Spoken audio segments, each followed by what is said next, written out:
大家好，我是爱说真话的 Tiger。在 iPhone 和安卓手机崛起的年代里，手机处理器市场还是百花齐放的，但后来大多数玩家都陷于沉寂，三星 Exynos 就是其中的一家。巅峰时还能和苹果 A 系列掰手腕，堪称安卓手机处理器的荣光。三星一直贯彻不同地区搭载不同芯片的策略，在欧洲和特定亚洲地区搭载自研的 Exynos 芯片，而在其他市场使用高通骁龙芯片。但由于搭载 Exynos 处理器的三星 S22 出现过臭名昭著的游戏优化问题，三星被发现故意限制处理器性能，以避免机身发热问题，甚至在欧洲遭到用户请愿，希望下一代可以更换为骁龙芯片。如今统一搭载骁龙8 G2 for Galaxy 的三星 S23，在全球范围内口碑与销量齐上涨，也足以证明三星选择的正确。但三星似乎并不打算就此放弃 Exynos 芯片，经历多年沉沦之后，三星 Exynos 似乎憋了个大的。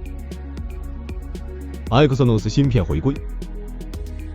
近日，据爆料人士 RJ Cloud S 的消息，明年的三星 Galaxy S24 系列上，三星将重新加入自家 Exynos 处理器的版本。Galaxy S24 Plus 和 Galaxy S24 Ultra 两款机型依然仅配备高通骁龙8 Gen 3 for Galaxy 处理器，而 Galaxy S24 标准版会针对不同市场推出 Exynos 2400和高通骁龙8 Gen 3 for Galaxy 两个版本。不出意外的话，应该是欧洲市场以及韩国市场。这一做法不仅满足与高通的独家合同，也为后续 Exynos 处理器的回归做出铺垫。不久之前更传出，三星正在加速自研 CPU 芯片的脚步，以减少对 ARM 公司的依赖。同时，自研芯片也是未来智能手机行业的大势所趋。苹果 A 系列芯片的珠玉在前，以及强劲的软硬件生态表现，也让三星拥有不放弃 Exynos 的理由。据悉，三星电子最近组建了一个专门负责 CPU 核心开发的内部团队，并有一位原先在 AMD 负责 CPU 开发的资深开发者领导。同时，三星也在加速下一代 AP 芯片的研发进程，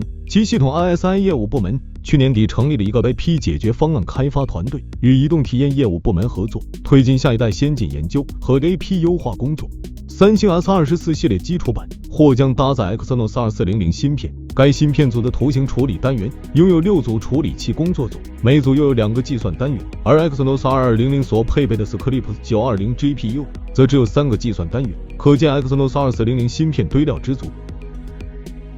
三星 Exynos 2400。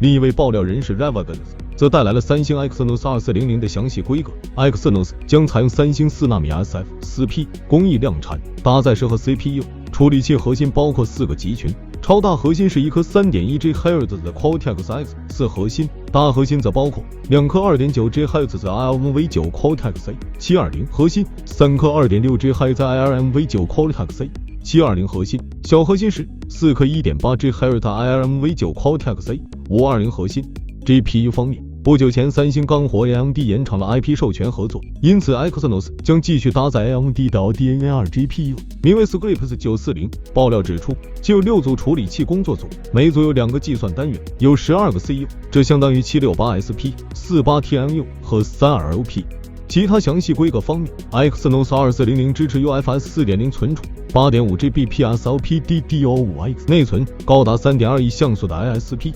60fps 8K 视频录制，包括北斗在内的多种 GNSS 以及 5GNSOP-6G 还有 mmWave 调制解调器等。三星可以说是 ARM 处理器的老牌厂商，在 ARM 架构主导的手机处理器领域有着辉煌历史。2000年前后，三星就制造出了第一款智能手机 SOC， 型号为 S3C44B0。2010年和2011年，三星先后推出第一代和第二代 Galaxy S 手机，分别搭载自研蜂鸟单核处理器和 Exynos 4210双核处理器，性能在当时处于第一梯队。2015年的 Exynos 7420是三星处理器的巅峰，彼时台积电遇到工艺问题，被网友们戏称为台漏电，让当时高通810旗舰处理器变成了火龙。三星则稳扎稳打，靠14纳米工艺的 Exynos 7420脱颖而出。此后，三星自研的猫鼬处理器架构语错，加上近几年工艺良率出现问题， Exynos 性能和能耗比不如人意，甚至在应用处理器市场上被专注入门级的紫光展锐超越。Exynos 2400真实表现如何，是否能助三星处理器东山再起，我们目前无从得知，但至少三星需要它来重新证明自己在移动处理器上的实力。那么老问题来了，你看好 Exynos 2400的表现吗？欢迎评论区告诉我你的答案。想了解更多数码资讯，记得关注我们的频道。我们下期再见。